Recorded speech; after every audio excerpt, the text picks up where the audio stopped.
어버이 주일입니다. 부모 공경의 의미를 성경을 통해서 잠시 살펴보기 원하는데요. 효도라고 하는 단어는 성경에 따로 없습니다. 그렇지만은 성경을 조금만 살펴보면 부모의 효도에 관련된 내용은 쏟아져 나옵니다. 내 부모를 공경하라, 내 부모를 경히 여기지 말라, 내 부모를 순종하라 라고 여러 차례 반복적으로 말씀하셨기 때문에 효도는 하나님의 분명한 뜻이다 라고 우리는 말할 수 있습니다. 그 대표적인 게 바로 십계명입니다. 십계명 중에 제5계명은 이렇게 말하고 있죠. 출애굽기 20장 12절 말씀 우리 같이 한번 읽어 보겠습니다. 내 부모를 공경하라. 그리하면 내 하나님 여호와가 내게 준 땅에서 내 생명이 길리라. 내 부모를 공경하라고 했구나. 이보다 더 중요한 게 있습니다. 이게 바로 5번째 계명이라는 사실입니다. 이 5번째 계명이라는 사실이 왜 중요한가 하면 이웃과 인간관계를 여는 출발점이 되는 첫 번째 계명이 5번째 계명이잖아요. 첫 번째부터 4번째 계명은 하나님을 어떻게 섬길 거냐라고 하는 것이라면 사람을 향해서 관계 맺는 첫 번째 단추, 첫 번째 그 시작점이 뭔가 하면 부모를 공경하는 것부터 시작이 된다라고 성경이 못을 받고 있기 때문에 이거는 너무나 중요하다는 것을 우리가 알 수가 있습니다. 그래서 효도가 일륜지 대사인 것은 온 세상이 그렇게 인정을 하고요. 동양서양 고대와 근대에 걸쳐서 효도를 강조하지 않는 건강한 사회는 존재하지 않았던 것입니다. 우리나라도 효도를 강조하는 그런 미풍양속으로 서로가 칭찬하고 지금도 효도를 아주 중요하게 생각을 합니다. 물론 과거와는 많이 달라졌습니다. 그런데 효도가 우리가 이제 계속 붙잡아 가야 될 성경적 가치면서 우리 민족, 우리나라는 효도하는 민족이다. 이렇게 계속해서 이름을 날리면 좋겠는데요.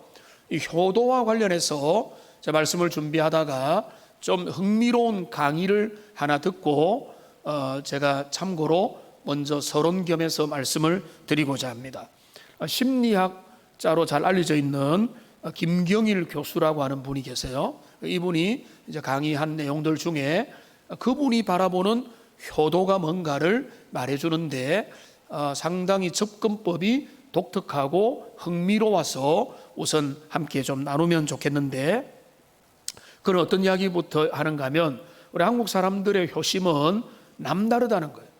그러니까 어떤 사람들은 부모와 관계가 안 좋았고 부모는 이미 돌아가셨는데도 한 번씩 부모 생각하면서 울컥하기도 하고 그 마음에 뭔가 애절한 끓는 마음이 있고 한 번씩 자주는 아닐 수도 있지만은 그 부모를 생각하면서 그 마음이 절절한 마음이 든다는 겁니다. 근데 그거를 이 교수는 뭐라고 해석을 하는가 하면 심리적인 애도가 끝나지 않아서 그렇다 이렇게 표현을 합니다. 심리적인 애도가 계속된다. 왜냐하면 애착관계가 부모와 애착관계가 아주 깊다는데, 그러면서 흥미로운 이제 접근법을 하나 이야기하는데 뭔가 하면 우리나라 옛날의 어른들을 이제 서양인들이 눈으로 보니까 사진을 잘 찍는 분이 그 찍은 사진들을 이제 그거를 유심히 또 찍기도 했는데 그 어떤 특징이 있는가 하면 어린 자녀들이 땅에 발을 디딜 기회가 없을 정도로 어른들이 잘 안아주더라는 거예요.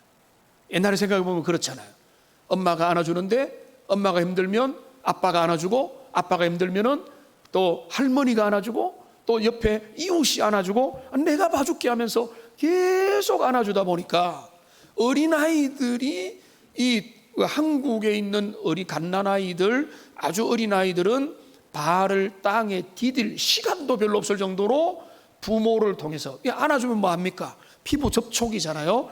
애정을 가지고 사랑하고 이렇게 완전히 안아주고 도리도리하고 짝짝꿍하고 이렇게 보내는 자녀들이 많다는 겁니다. 그래서 그런 이야기를 외국의 그 동료 학자들하고 이야기를 해보니까 외국의 학자가 이렇게 말을 했다는 거예요. 정말로 그거는 참 중요하다.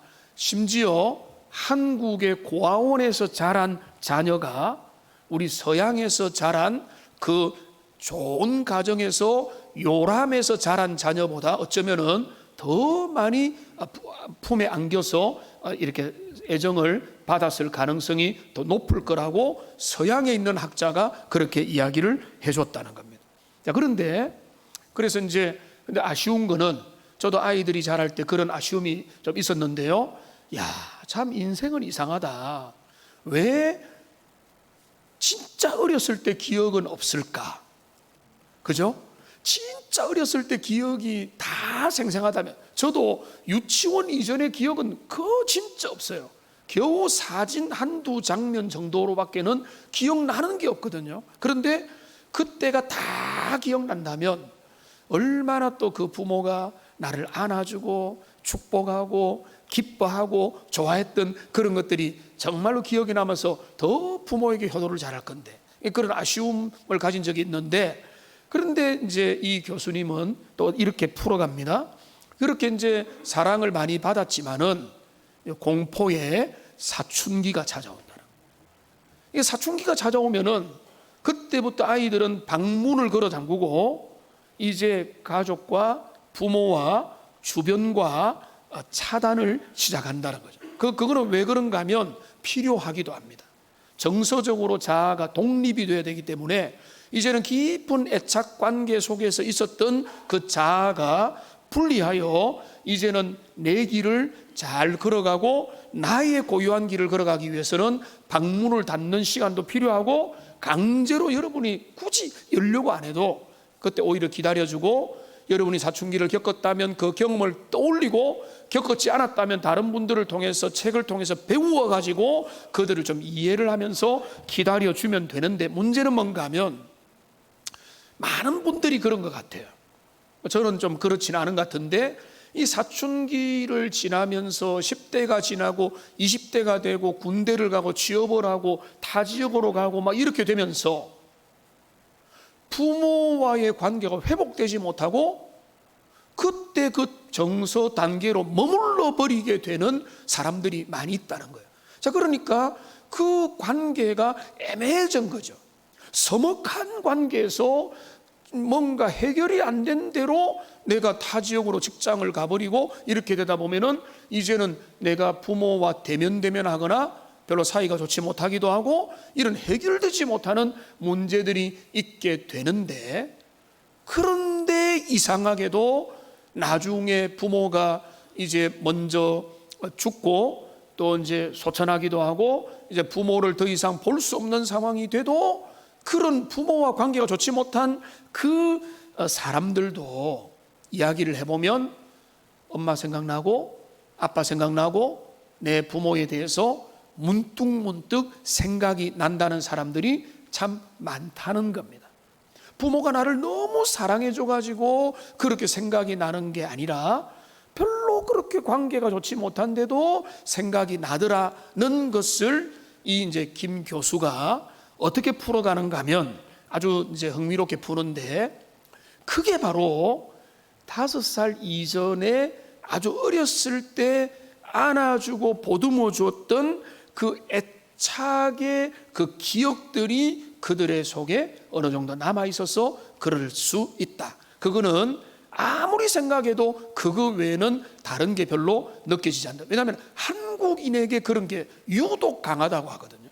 그러니까 이런 어떤 그 관계 기억들, 그러니까 자녀가 그 어린 시절에 갓난아이 시절에 너를 그렇게 사랑했던 기억들을 다 기억하면 좋겠는데라고 하지만 기억을 못하지만은 그 깊은 어떤 심년 속에서는 그런 안아주고 피부를 같이 접촉하고 같이 보듬어 주면서 사랑을 표현했던 그 기억들이 어느 순간에 그 몸의 DNA 속에 남아서 그들 속에, 그리고 부모를 생각하면 애절함이 있고 간절함이 있고 후회가 있고 그 부모를 정말로 더 잘해줘야 되는데 그런 어떤 마음들이 생겨나는 우리 한국인의 정서를 그가 심리학자니까 그렇게 한번 분석을 해본 것을 보고 그럴 수도 있겠구나 이런 생각을 가지게 되었습니다.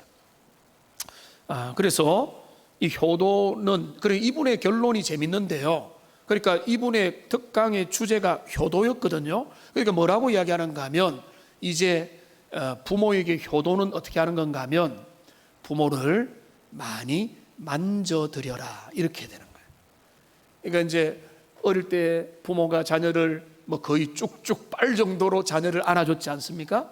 이제 부모가 연세 들고 힘이 들고 뼈마디가 쑤시고 몸이 아프면 이제는 부모의 안마를 해드리고 손을 잡아드리고 포옹을 해드리고 부모에 이렇게 귀하게 만져드리는 게 그게 효도다, 이렇게 아주 특이한 방법으로 제시를 해서 우리 양가의 부모님들 보면은 참 이제는 양가에 한 분씩만 살아 계신데, 이분들 한 분은 이제 85세, 한 분은 이제 80세 다가오고 뭐 이렇게 되시는 이분들의 연로하신 모습을 보면서 더 많이 뵙고 대화하고 또 만져드리고, 또 어릴 때 우리가 받았던 그 사랑을 우리는 기억을 못하지만은 떠올리면서 부모와 더 많은 사랑을 표현해야 되겠다, 이런 생각을 가지게 된 것입니다. 제가, 여러분들도 그렇겠지만 단체 카톡방이 있죠. 몇 개가 있죠. 저도 친밀한 목회자들끼리의 소통하는 친구 목회자들과의 카톡방이 있는데, 어버이날을 앞뒤로 해서 거기에 여러 이제 사진들이 오죠. 그러니까 이제 자녀가 남들한테 자랑하면 욕 들어 먹지만은 자녀가 뭐 선물을 해줬다 이러면은 막 자랑을 하죠. 어떤 친구 목회자는 이런 걸 보냈어요. 그러니까 5만 원짜리 하나 5, 그 다음에 1,000원짜리 하나 1,000, 그 다음에 10,000원짜리 하나를 이렇게 연결해 가지고 5천만 원 이렇게 딱 붙여 가지고, 그래도 얼마를 썼습니까? 6만 1,000원을 써가지고 선물을 드린 거예요. 그러니까 이러면서 5천만 원을 드립니다 뭐 이러면서 해가지고 보냈는데, 누가 농담으로 세금 신고 확실히 하십시오 뭐 이렇게 하고, 뭐 이렇게 웃으면서 어떻게 했다 보내면서 이야기하는 중에 갑자기 썰렁한 이야기를 어떤 목사님이 했습니다. 부모님 계실 때 잘해라고. 그래서 갑자기 다들 썰렁하잖아요. 그런데 갑자기 숙연했어요. 이분이 보낸 내용이 이렇습니다. 여러분 누군지 모르기 때문에 제가 말씀드리면은 이렇게 보냈습니다. 정확한 건데, 부모님께 드릴 수 있는 것이 복 중에 복입니다. 저는 어버이날이 참으로 슬픕니다. 제보다 한 5살, 6살 많은 목사님이에요. 저는 어버이날이 참으로 슬픕니다. 장인은 제 결혼할 때 이미 돌아가셨고, 결혼해서 함께 사셨던 장모님도 돌아가셨고, 저희 아버지는 중학교 1학년 때, 어머니는 대학 1학년 때 이미 다 돌아가셔서 어버이날 드리고 싶어도 드릴 분이 없어서 늘 쓸쓸합니다, 이렇게 한 거예요. 물론 이제 우리 분위기를 깨려고 한 게 아니라 격려하고 그렇게 하기 위해서 했는데, 이분은 항상 우리들에게 먼저 지갑을 여는 분이거든요. 먼저 인심도 구한 분인데 이런 배경이 있는지 이번에 제가 처음 알았어요. 그러니까 정말로 효도를 한다는 것은 뭔가 유명한, 우리가 알고 있는 시조가 있죠. 어버이 살아계실 때 섬기기를 다하여라. 먼 길 떠나고 난 뒤 애달다 하지 마라. 평생에 고쳐 못할 일 이뿐인가 하노라. 우리나라의 효도에 관한 제일 탁월한 시조죠. 그 죽어서 묘지를 멋지게 꾸미고 자주 들여다보고, 이 옛날에 효도의 가치라고 했지만은 기독교는 조상제사를 거부했죠. 그러니까 효도 안 하는 불효의 종교다라고 오해도 받았지만은 천만의 말씀이에요. 살아계시는 동안에 잘해라는 거예요. 부모가 살아계시는 그때 부모에게 할 도리를 하는 게 효도의 본질이라는 거예요. 죽고 난 다음에 뭐 애석하다 다른 사람한테 부모한테도 잘할 거라고 뭐 그때 돌아오신 분을 위해서 어떻게 다 추모를 멋지게 하고, 기독교는 그게 별로 의미 없다고. 진짜 의미 있는 건 뭔가 하면 살아계신 부모님에게 효도하고 그분들에게 잘해드리는 게 진짜 효도의 본질이다. 오늘 그 효도를 생각해 보기를 원하는데요. 효도가 뭘까? 우리는 좀 간단하게 살펴보면 좋겠습니다. 효도는 뭐냐? 오늘 25절에 딱 나와 있어요. 설교 제목이기도 한데요, 25절에 효도의 본질이 나옵니다. 같이 한번 읽어보겠습니다. 내 부모를 즐겁게 하며 너를 낳은 어미를 기쁘게 하라. 여기 보면 내 부모를 뭐라고요? 즐겁게 하고 너의 낳은 어미를 기쁘게 하라. 즐겁게 하고 기쁘게 하는 게 효도입니다. 효도는 뭐라? 효도는 부모를 기쁘게 하는 거예요. 부모가 너 때문에 기쁘면요, 효도 다 하는 거예요. 부모가 너 때문에 속상하면은요, 효도 못 하는 거예요. 효도는 그겁니다. 기준이 누굽니까? 나입니까? 아닙니다. 내가 할 도리 했다, 내가 용돈 드렸다, 내가 뭐 의무 다 했다, 그게 아니에요. 그런 거 별로 의미가 없어요. 효도는 부모가 생각할 때 자녀가 그냥 기쁘면 효도하는 거예요. 부모가 생각할 때 저 아이가 염려구나, 내 기도 제목이구나, 너무 가슴이 아프다, 염려가 된다, 효도 못하고 있는 거예요. 그러니까 여기 내 부모를 즐겁게 하고 내 부모를 기쁘게 하는 게 그게 효도의 본질이고, 여러분 그것만 잘하면요, 더 잘할 거 없어요. 부모가 여러분 때문에 즐거워하면 효도 끝. 여러분 그거를 마음에 두고 하면 돼요. 뭐 방법이 중요한 게 아닙니다. 부모가 나를 기뻐하느냐? 여러분 부모가 나를 기뻐하면 여러분 충분한 효도죠. 근데 부모가 나를 염려한다, 그거는 효도가 아닌 것입니다.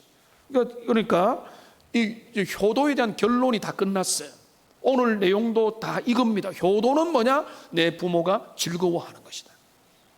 부모가 기뻐하는 게 효도다. 자, 그러면 이제 우리가 뭐만 찾으면 되는가 하면, 부모는 뭐로 기뻐하느냐만 알고 행동하고 순종하면 되는 거예요. 부모는 언제 기뻐하고 무엇을 기뻐하고 어떻게 나는 부모를 기쁘게 해드릴 것인가? 우리가 멀리 가지 말고 오늘 본문에 보면은 적어도 4가지를 본문에서 우리는 찾아보게 되는 겁니다. 먼저는요, 순종하는 자녀가 부모를 기쁘게 하는 겁니다. 먼저 22절을 보면은 여기 이렇게 되어 있습니다. 너를 낳은 아비에게 청종하고 라고 되어 있습니다. 한번 따라합니다. 청종하고. 여기 청종한다는 것은 뭡니까? 귀를 기울여서 잘 듣고 따르고 순종하는 거예요. 효도는 내가 나중에 뭔가 한다 이런 게 중요한 게 아니에요. 효도는 뭔가 하면 지금 귀를 열어서 그 말을 듣기만 하면은 기특하다고 보는 거예요. 아, 내 말 잘 듣네. 아니면 내 말을 귓전으로 듣네. 별로 관심이 없네. 자기 관심에 빠져 있네. 근데 뭡니까? 너를 낳은 아비에게 정종한다는 것은 귀를 기울이는 거죠. 여러분, 하나님을 잘 믿는 길이 뭡니까? 하나님의 말씀에 귀를 기울이는 거죠. 그러니까 최고의 신자는요, 주님의 말씀에 주목하는 사람이 다른 사람 아니에요. 주님의 말씀에 주목해서 그 말씀에 귀를 기울이고 하나님을 대리인으로, 어제 제가 잠시 만난 어른이 목사님은 하나님 대신이잖아요 하길래, 그건 아닙니다 설명해 드리시면, 강단에 서 있는 목회자는 하나님의 말씀을 대언하잖아요. 그 말씀을 기울이면서 그 말씀을 따라서 순종만 해도 좋은 신자듯이, 여러분 좋은 자녀, 효도하는 자녀, 부모의 기쁨이 되는 길은요 어렵지 않습니다.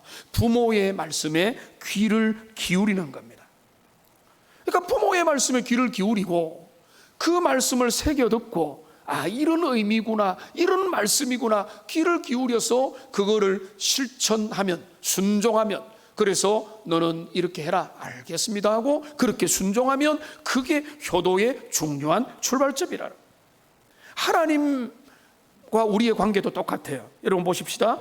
에베소서 6장 1절에 보면은 하나님이 우리에게 순종을 가르칩니다. 같이 읽겠습니다. 자녀들아, 주 안에서 너희 부모에게 순종하라. 이것이 옳으니라. 골로새서 3장 20절 같은 말씀입니다. 같이 읽읍시다. 자녀들아, 모든 일에 부모에게 순종하라. 이는 주 안에서 기쁘게 하는 것이니라. 위에 에베소 6장 1절을 다시 한번 보면은 이것이 옳으니라라고 말했어요. 저는 이거를 이렇게 해석합니다. 이거는 논쟁의 대상이 아니다. 부모의 말씀에 귀를 기울이고 순종하고 따르는 것은, 이거는 그냥 기본이라는 거예요.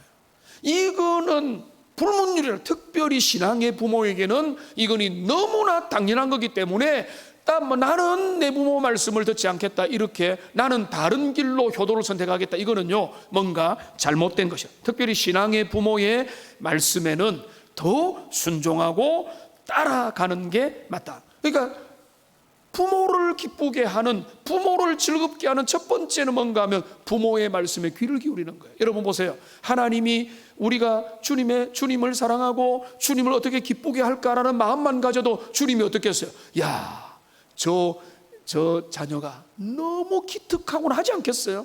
그러니까 우리가 부모의 말씀이, 부모가 조금 불편한 이야기하고 뭐 몸에 아픈 이야기를 하면은 그거를 새겨듣고 관심을 가지고 그런 부분을 챙겨드리면 내 자녀가 내 말에 귀를 기울이나.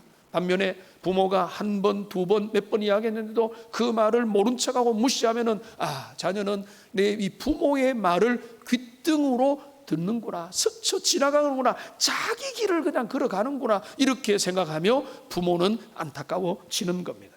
그다음에 두 번째로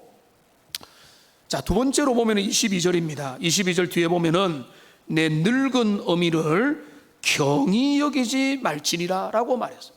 부모를 기쁘게 하고 부모를 즐겁게 하려면 부모를 함부로 대하면 안 돼요. 경히 여긴다는 가볍게 여기는 것입니다. 여기 누굽니까? 늙은 어미입니다. 늙은 어미. 부모가 힘이 세고 영향력이 있고 경제력도 있고 부모 말 안 들으면은 유산도 못 받고 부모 말 안 들으면은 용돈도 못 받고 부모에게 모든 경제권이 있고 부모가 모든 내 삶에 거의 뭐 생사 여탈권을 쥐고 있는 같이 보이는 시절에 그 부모 말 안 들으면은 내가 손해니까 말 듣는다. 그런데 어떻습니까? 부모도 나이가 들죠. 한계가 생기죠. 그리고 노화가 됩니다. 경제력도 언제까지 경제력을 언제까지 현업에서 일하겠습니까? 연약해지고 노화되고 힘들어가고 힘이 빠지고 여러 가지 연약한 모습, 돌았으면 깜빡 잊어버리고, 그리고 모든 인생의 하향 곡선을 겪는 방면에 자녀들은 어떻게 됩니까? 점점 힘이 세지죠. 능력도 세지죠. 자립도 하게 되죠.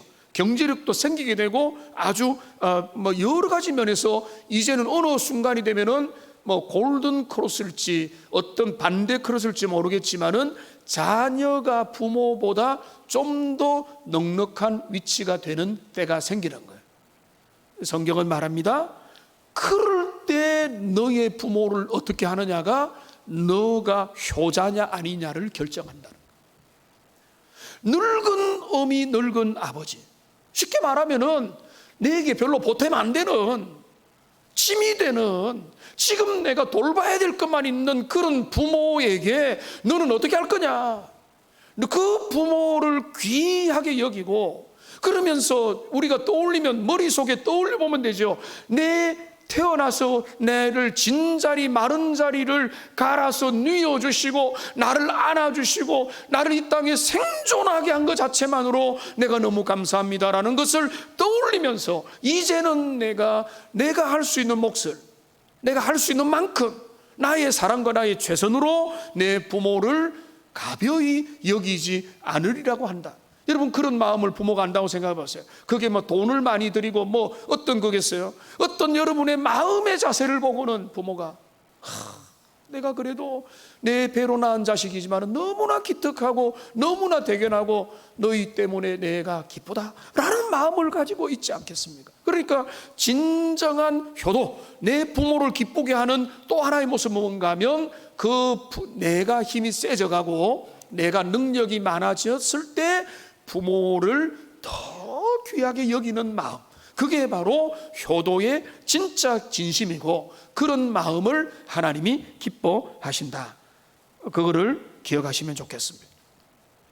세 번째로 우리는 어떻게 부모를 기쁘게 합니까? 오늘 본문을 통해서 알 수 있는 것은 부모는요, 자녀가 자기 인생길을 꾸준하게 잘 걸어가는 모습을 보고 기뻐합니다. 특별히 신앙의 부모는 믿음 생활 잘하는 모습을 보고 기뻐하는 것입니다. 즐거움이 크게 되는 것입니다. 여러분, 자식 자랑하려면 어떻게 되죠? 요즘에 돈을 내놓고 자랑하라 이런 말 있죠. 돈 안 내놓고 뭐 커피 한 잔 안 사면서 자식 자랑하면 그거 완전 팔불출이다라고 합니다. 근데 제가 이런 사실을 알게 됐어요. 사람들은, 목회자들도 누구라도 사모님들도 기회가 되면은 자녀 자랑을 하고 싶어 하는구나. 기회가 안 되는 거예요. 왜 기회가 안 되느냐? 이거를 말하는 걸 팔불출이잖아요. 근데 저도 그걸 발견했어요.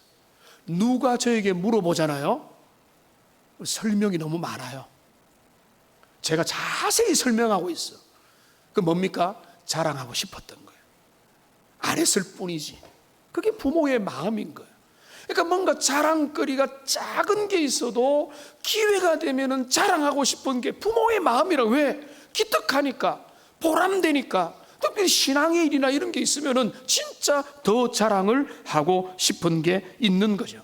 그런데 부모가 자녀의 어떤 걸 자랑합니까? 결국은 뭘 자랑하고 싶은 겁니까? 자녀는 잘 살고 있다. 그죠? 잘 살고 있다. 자기 길을 살고 있다.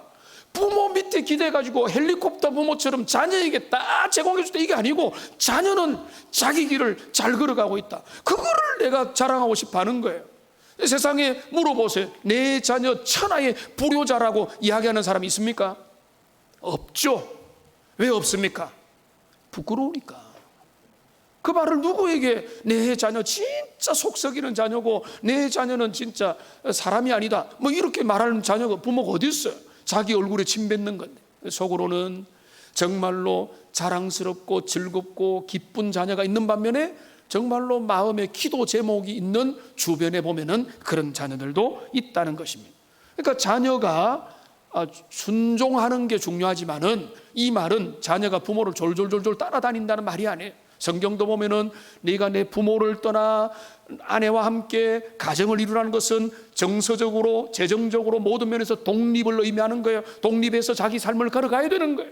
떠나가되, 그러나 중요한 뭔가 하면 너의 삶을 멋지게 믿음의 길로 자기 길을 걸어가면 되는데, 우리 동양의 유교 사상에는 이거를 대표하는 게 뭐라고 봤는가 하면은 입신양명으로 본 거예요. 입신양명.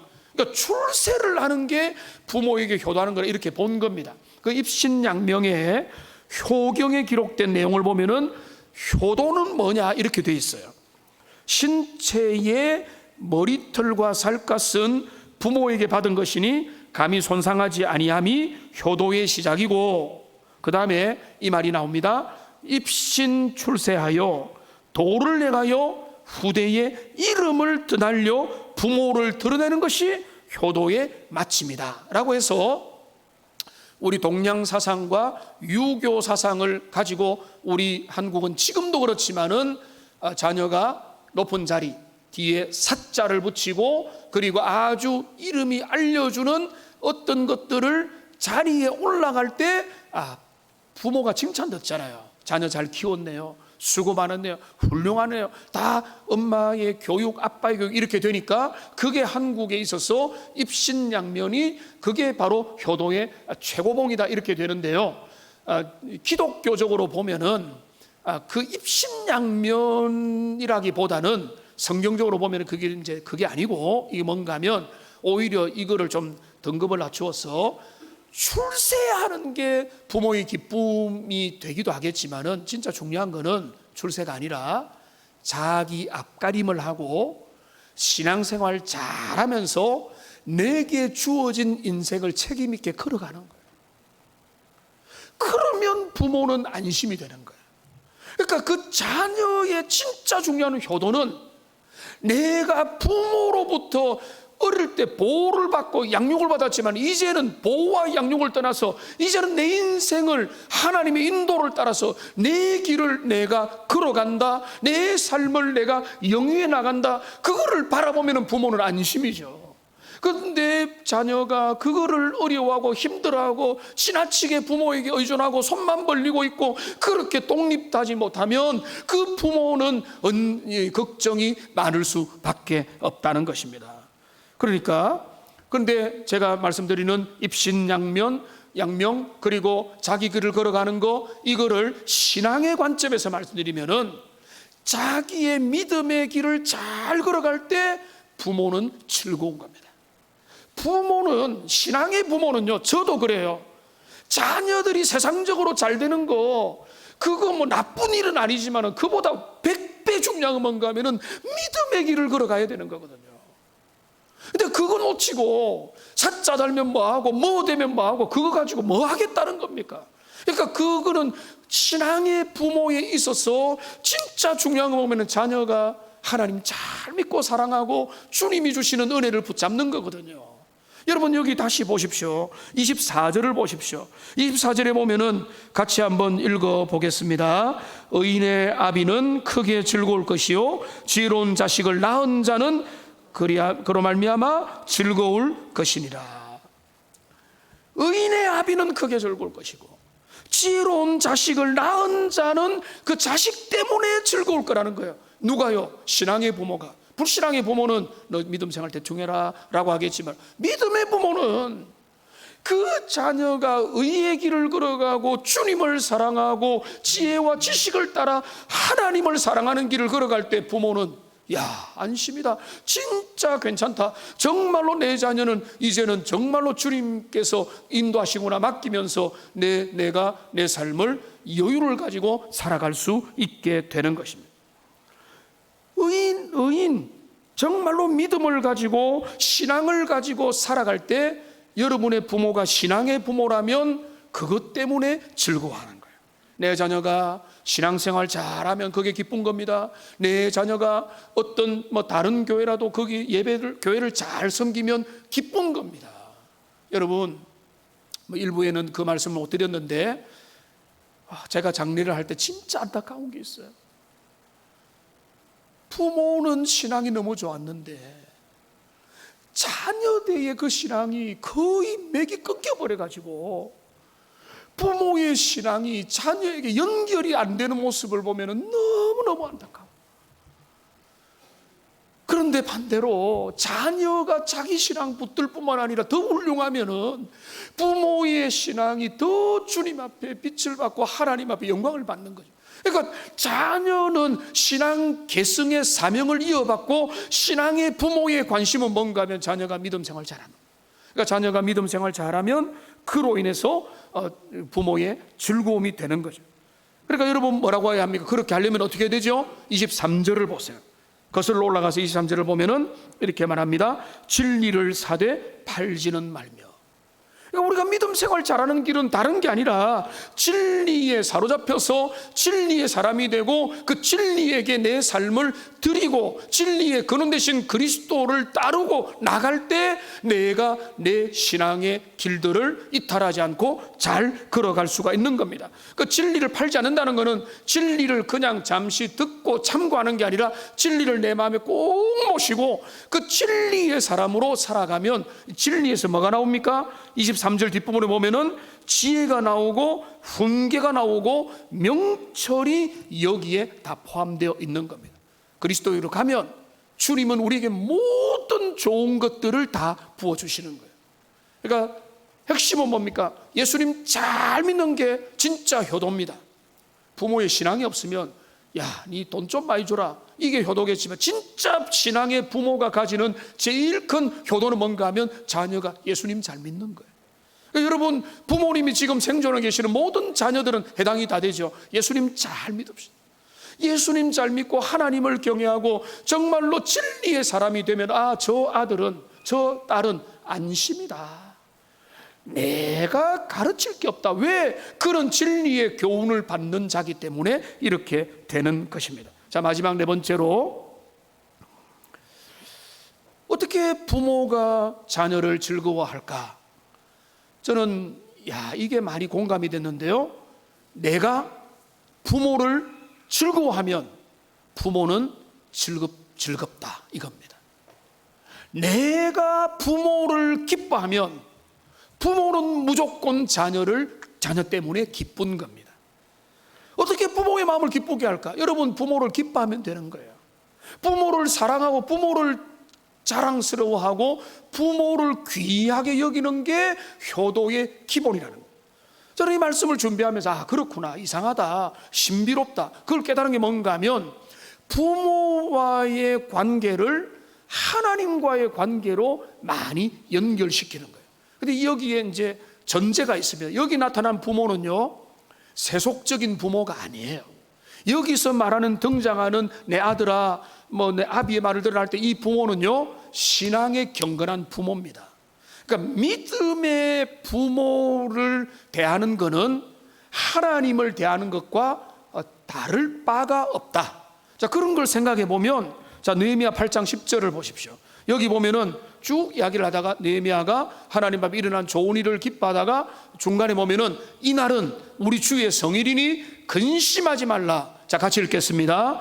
여호와로 인하여 기뻐하는 것이 너희의 힘이니라 하고.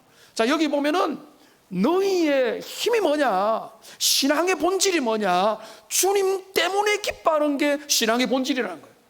주님에게 무관심하고 하나님에 대하여 별로 관심도 없고 귓전으로 들으면서 내가 신앙생활 열심히 하겠다, 이런 거는 불가능한 거죠.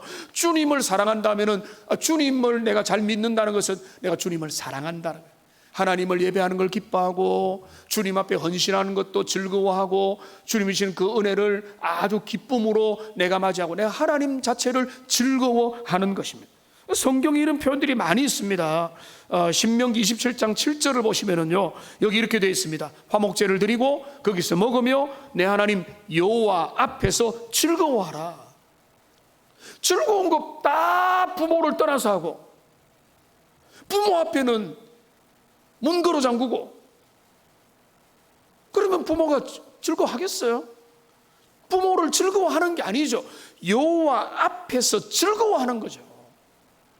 같이 기뻐하고 부모를 사랑하는 것, 하나님을 사랑할 때 주님이 기뻐하는 것처럼 부모를 즐거워하는 게 이게 효도라는 겁니다. 시편 33편 1절도 말합니다. 같이 한번 읽어보겠습니다. 너희 의인들아 여호와를 즐거워하라. 찬송은 정직한 자들이 마땅히 할 바로.